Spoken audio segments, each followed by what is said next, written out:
Go ahead and jump in. Well, good morning, everyone, or good afternoon.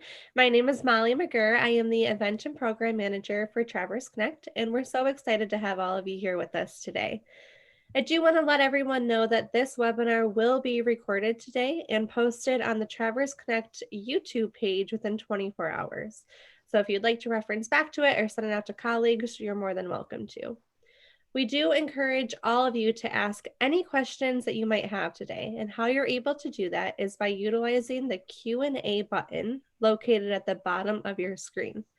You can also mark questions as anonymous if you would like us not to know who's asking, but as a friendly reminder, I don't read off anyone's names. I just simply ask the question, in which we will be doing that at the end of this webinar today for our presenters to answer. So on that note, I would now like to turn it over to Brenda. Brenda, thanks for being here with us today. All right, thank you, Molly. I am thrilled to be here today, and thank you everyone for joining us. My name is Brenda McClellan, and I am the Director of Investor Engagement with Traverse Connect. And we have a wonderful panel, group of individuals here with us today, and like to just kind of quickly introduce each of them and then let them, all of you, share a little bit more about yourselves. But the conversation today is going to be surrounding funding options for professional and workforce development. So with us this afternoon, we have Lisa Rollins with NMC, Evelyn Spitz with CBSBP, and she's the manager of apprentices and business resource networks. And then finally, we have Amy Burns Bailey with NMC. So my screen changed, you guys. So let me just see here. Lisa, go ahead. Why don't you introduce yourself to the participants today? Good morning. My name is Lisa Rowland, and I'm presenting on the Michigan New Jobs Training Program, which is a funding program through Northwestern Michigan College.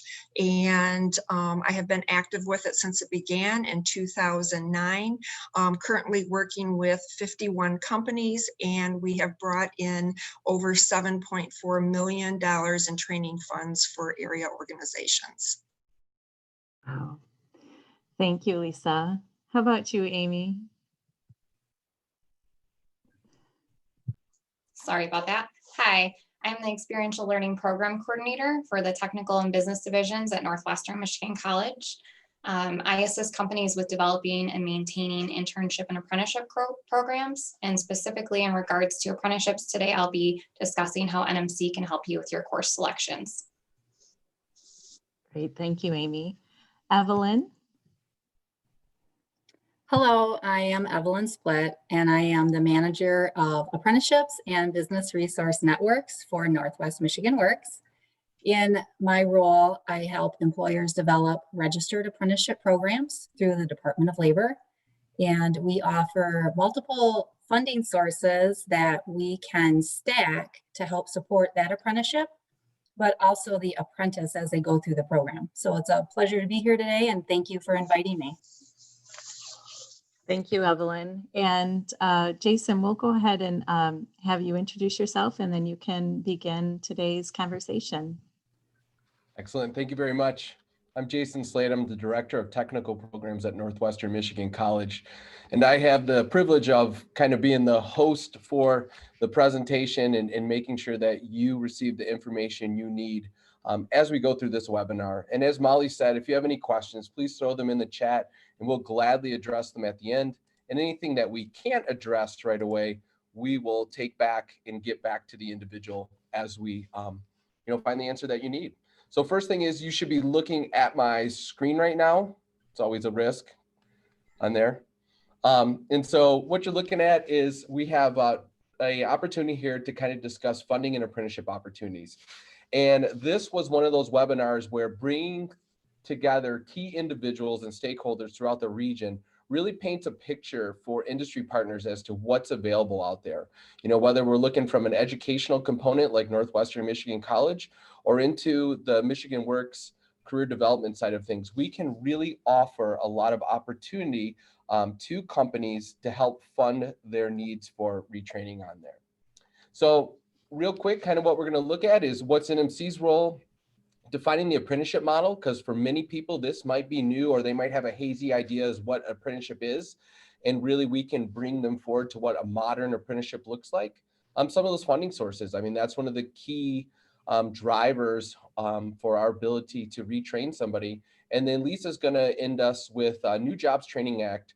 And this New Jobs program is something that can really be utilized to help fund that retooling of your organization. So real quick about us, because if I have to do our shameless plug on here, Northwestern Michigan College, we're a really diverse academic program. And so we can have everything from engineering technology to welding to construction to automotive, all housed at our Aero Park campus on there. And then in addition to that, we can also meet your professional development needs. And so we can get you in contact with the right partner or the right training institution so that you can get that customized training that you need. Could be credit or non-credit on there. Our degree pathways, we can bring you in from engineering technology to advanced manufacturing. Those all have competencies across the board, from electronics to fluid power to electrical safety. And then we can upskill you even into sonar, data processing, and more. Anything that we offer on an academic side can become professional development or custom training. So if there's something out there that we have something that seems like it'd meet your needs, but maybe a traditional credit class isn't for your employees, or the duration is too long, or the timing doesn't work, feel free to contact us about some of those professional development opportunities. Because again, we can package a plan that meets your needs with one of our various programs on there. And so, like I said, we have a number of specialization areas. We can take you into 6 specialization areas. If you want more about these specific areas, we did a webinar with Traverse Connect a month ago that really dived deep into these. And so I'm just trying to be brief so that we can stay focused on the specifics of apprenticeships and the funding associated with those. But realize that all those competencies that we have, whether it's in engineering technology, CIT, surveying, marine tech on there, we can again offer them in a number of different formats, from associate's degree to a certification to a custom training. But really, for our focus today is kind of looking at that traditional, whether it's the traditional credit path, an apprenticeship, or some sort of blended opportunity on there. And so that gives the listeners an idea of what we have to offer across that whole range of technical areas. So now I'll turn it over to Evelyn. And Evelyn, whenever you're ready to advance, just let me know and I'll make sure I get to that next slide. Okay, thank you, Jason. You can go ahead and turn it to the next slide. So Northwest Michigan Works is a demand-driven nonprofit organization. And what that means is we really focus on the needs of our talent, our business, and our community. And most importantly for this conversation, we are a Department of Labor registered apprenticeship intermediary and sponsor. And we do cover this 10 counties in Northwest Michigan, but we partner with our Michigan Works agencies across the state. And there are 16 locations. You can go ahead. Thanks, Jason. So what is a registered apprenticeship? It's really that proven training model, and it allows employers to pass along the skills and knowledge of their occupations to a new generation of workers. Now, in today's workforce, there are a lot of non-traditional trades for apprenticeship opportunities. And maybe a few years ago, many people would believe that registered apprenticeship is only for manufacturing or construction. But today's apprenticeship can be very non-traditional, from culinary to healthcare, including that manufacturing and construction trades like plumbing and HVAC, but is non-traditional as beekeeping and office administration. The Department of Labor does have over 1,300 occupations right now that they recognize as apprenticeship opportunities. You can go ahead. Thank you. So the Department of Labor will define a registered apprenticeship in 5 components. I always like to say there are 7, but let's start with the first 5. A registered apprenticeship requires employer involvement. We cannot build a registered apprenticeship program without that dedicated employer. And the two most important training parts are really the on-the-job learning, which is the hands-on training with a mentor, and the related instruction. And the related instruction is coursework or curriculum that complements the on-the-job training. Every apprenticeship is required to include a wage increase. And then when the apprentices complete, they will achieve a national occupational credential. Now, the other two, whoops, sorry, Jason, the other two components that go along with that, I always feel are absolutely vital to every successful apprenticeship program, is that dedicated mentor who is willing to share their experience and knowledge, but also that engaged apprentice who is committed to completing the program. And most employers already have these 5 components, or even all 7, already in place. You can go ahead, thanks. So the partners that are involved in a registered apprenticeship, of course, the employers again, and the Department of Labor, because they are the ones that actually register the program and the apprentices. The Michigan Works offices are a vital component. We can help develop the registered apprenticeship, and we can actually do about 95% of the paperwork because we are a sponsor. And our educational providers are a huge partner in this because they're providing the curriculum and help us to really outline what that coursework can look like to complement the on-the-job training. And there can be other programs that are involved as well. Career tech centers, we can also incorporate veterans programs. Maybe we have some other youth programs. So there's a lot of different partners that can come to the table, but those first 4 are the most important. So the partner roles. The employer is the one that is in charge, so to say. So apprenticeships are employer driven. They will select the occupation that they would like to develop. They will determine the on-the-job training, the related instruction, and they are going to hire and train those apprentices.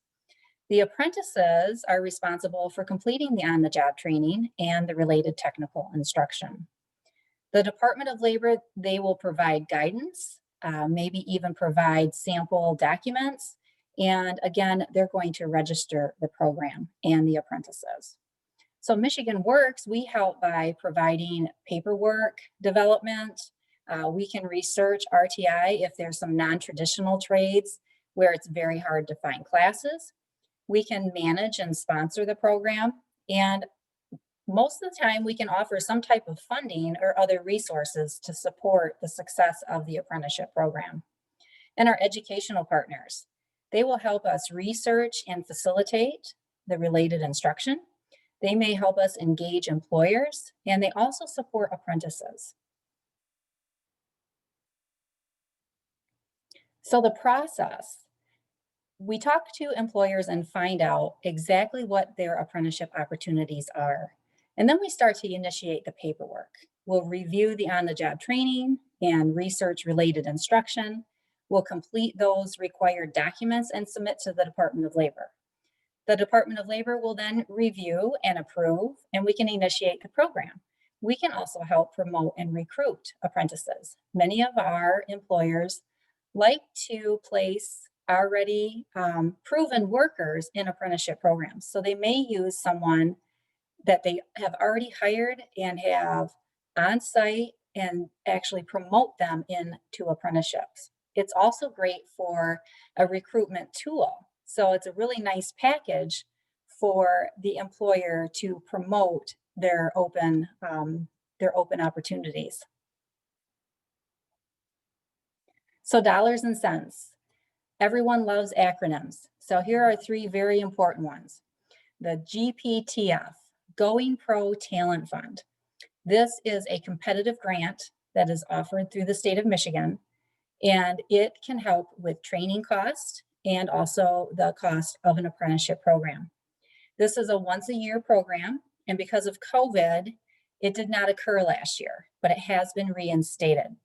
The application process can be kind of stringent, but Northwest Michigan Works helps you through that. And again, that is very, very competitive. So you have to, there's a lot of components that go into that. For regular training, it can be up to $1,500 per worker.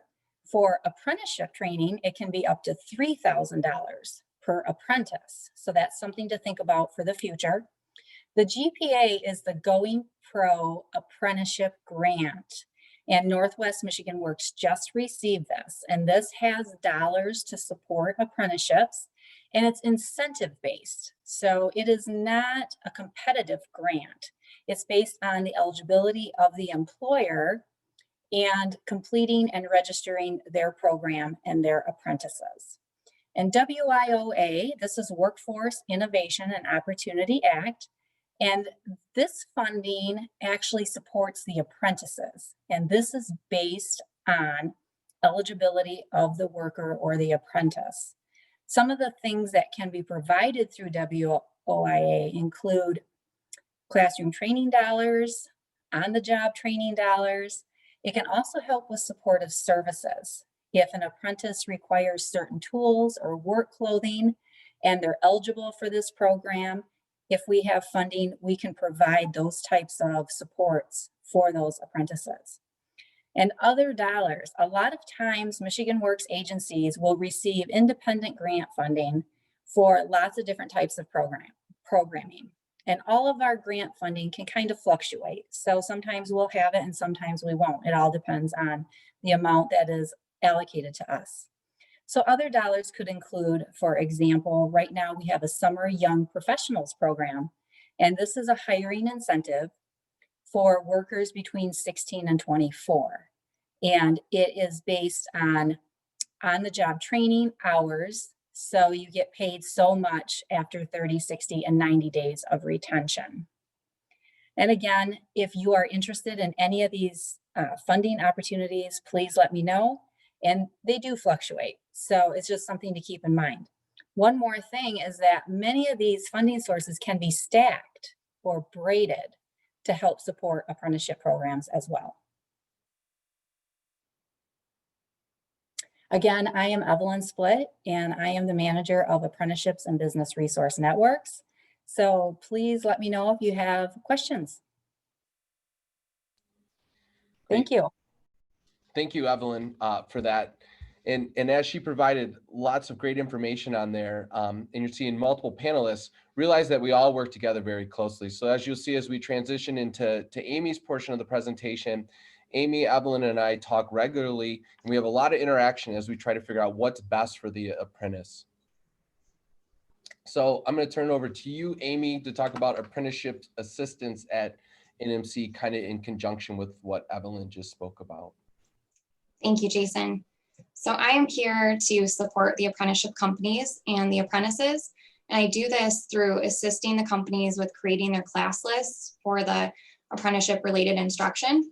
And one easy way to create that class list is to have either Michigan Works, Evelyn, or the company provide a job description for the occupation that they're looking at creating an apprenticeship program for. And then I can take that job description and pair those skills up with courses that we offer at NMC. So I'll put together a list that I'll provide to the company and Evelyn that will have the courses listed out and then also course descriptions. And then they can review that information, see if there's additional questions on any of the courses. And if that's the case, I can actually connect them in with faculty who teach the courses who can then provide that additional information. Once the company identifies the apprentice that they want to send through the program, they would contact me immediately. That way we can make sure we can get their NMC application fast-tracked and get them started as soon as possible as a new student, and that they get into the right orientation, they get paired with the right advisor, and they get all of the services that they need. And then once they're a student and they're actually in the classes, I serve as their academic advisor and make sure that they're on track with the right classes, they're taking the right classes each semester. I tend to know who needs what when. So if I know that there's going to be a number of students who we need to try to get into, let's say math for manufacturing, I can reach out to Evelyn and let her know that. I can reach out to the companies and try to get these classes going so we don't find that we have to close classes that maybe just one or two companies may need. But ultimately, I'm here as a resource to just help the companies and help the apprentices as they proceed through their program. And then here's an example plan of what I could put together for the company. It would include the course name, course requirements, course description, credit hours, contact hours, if there's any prereqs that are required for that course, and then the semesters offered.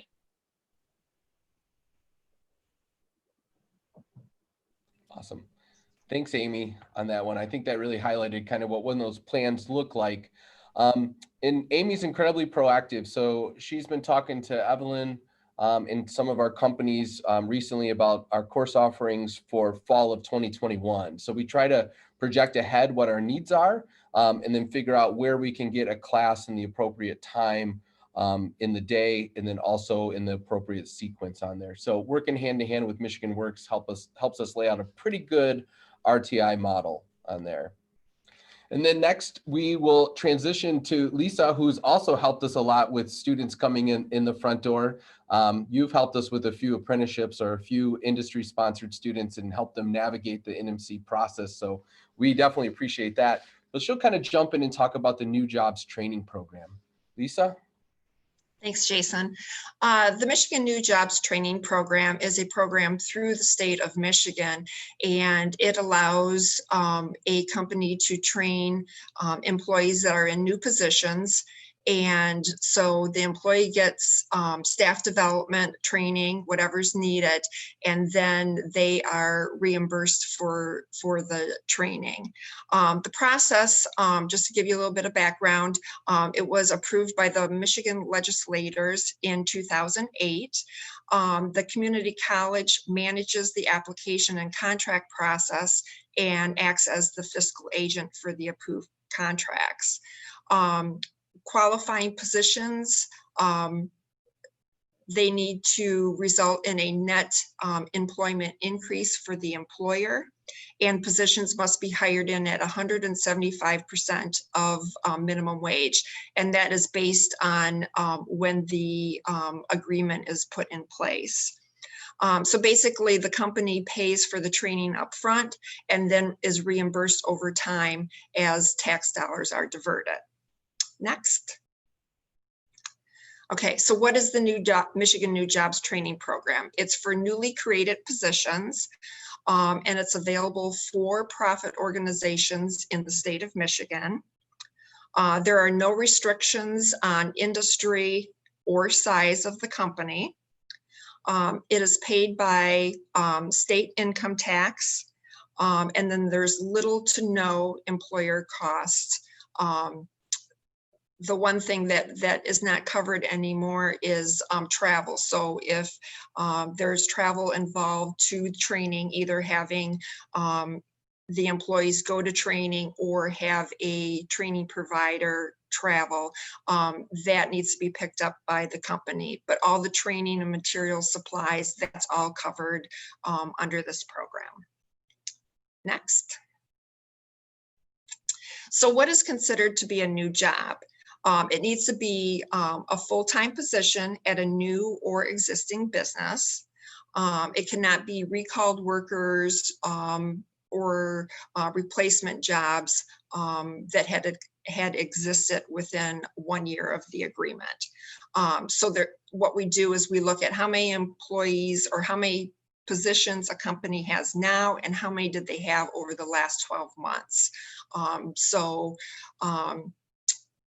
They go by the highest number within that 12-month period. And then again, those positions need to be hired in at 175% of minimum wage or higher.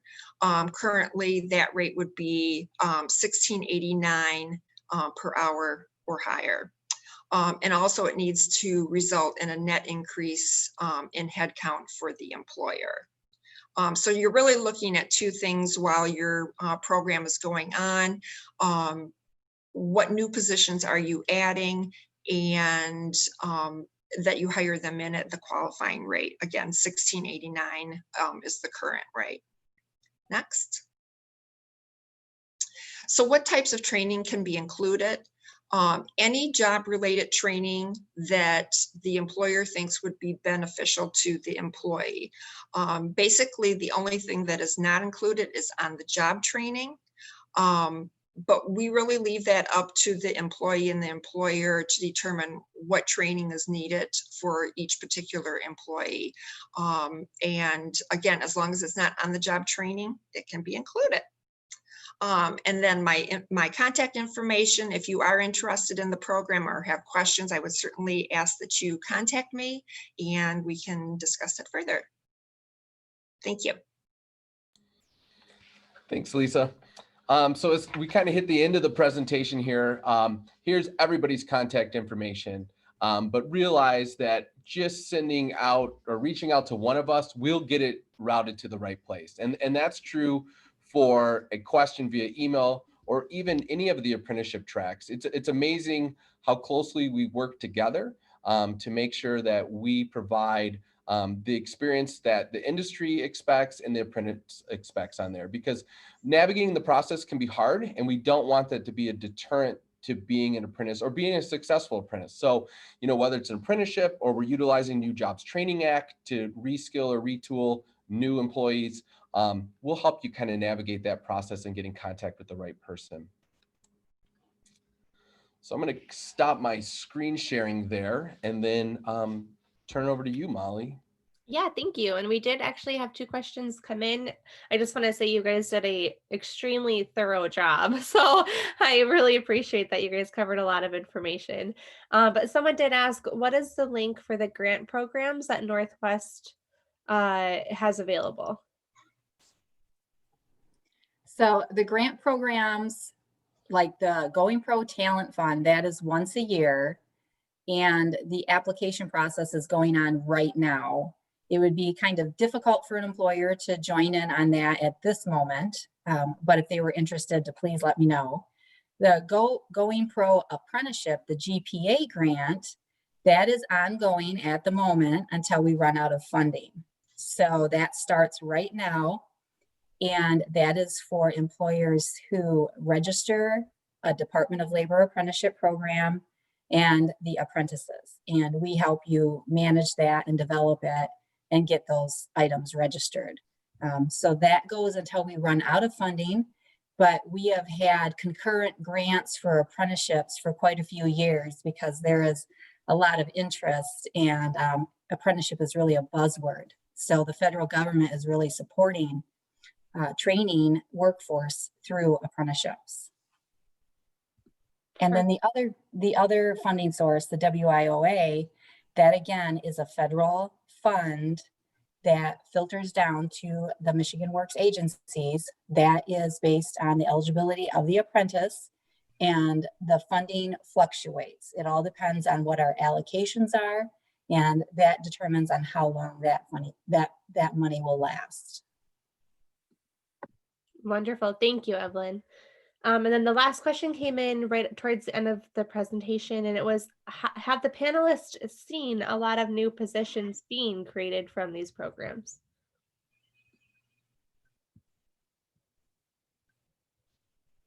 Is that for the Michigan New Jobs Training Program? Yes, that was when you were speaking, Lisa, so I would assume, yeah. Okay. Yeah, as I had indicated, I currently work with 51 companies, and we have brought $7.4 million to the area to train. And we are right around 1,000 new positions since the program started. So about 1,000. That's amazing. That's wonderful. I don't see any additional questions coming in. If anyone on does have one, see here. Oh, someone did. I have one more that came in. Could you share the cost per credit contact hour for NMC apprenticeship courses? Same as traditional student or different? Are the same scholarships available to those in apprenticeship courses? So that's going to depend on if they're in district or out of district. I don't know if I can provide a link that you can put in the chat box with that information. And then the the scholarships would be available, the same scholarships to any NMC student. They would just have to work with our financial aid office and fill out a FAFSA form. Perfect, thank you. Okay, so I don't, if you want to put that link in the chat box, or you can definitely go ahead and do that. Pulling it up right now. She's doing that. The cost is the same whether you're an apprentice or you're a traditional student on there. Perfect. thank you. Typically in apprenticeship programs, the employer does pay for the related technical instruction. And that's where Michigan Works can come in and help offset those costs by attempting to braid funding. We're pretty good at braiding those dollars. And so the cost, could be greatly reduced by the grants and funding opportunities that we have. And I would say too, probably all of the students I work with that are apprentices, they don't have any costs. I would say for the most part, it's covered by the employer or grants, scholarships, etc. That's wonderful. And Amy did send me that link, so I was able to put it in the chat box here. So feel free to go ahead and click on that to learn more. And I don't see any additional questions coming in, but like I said, I thought you guys did such a thorough job. This was such great information, and I really, truly do appreciate all of your time and for being here with us today. Thank you very much for having us. And if anybody has some last minute questions, reach out to one of us and we'll be able to get you that answer. Thanks again for having us, Molly.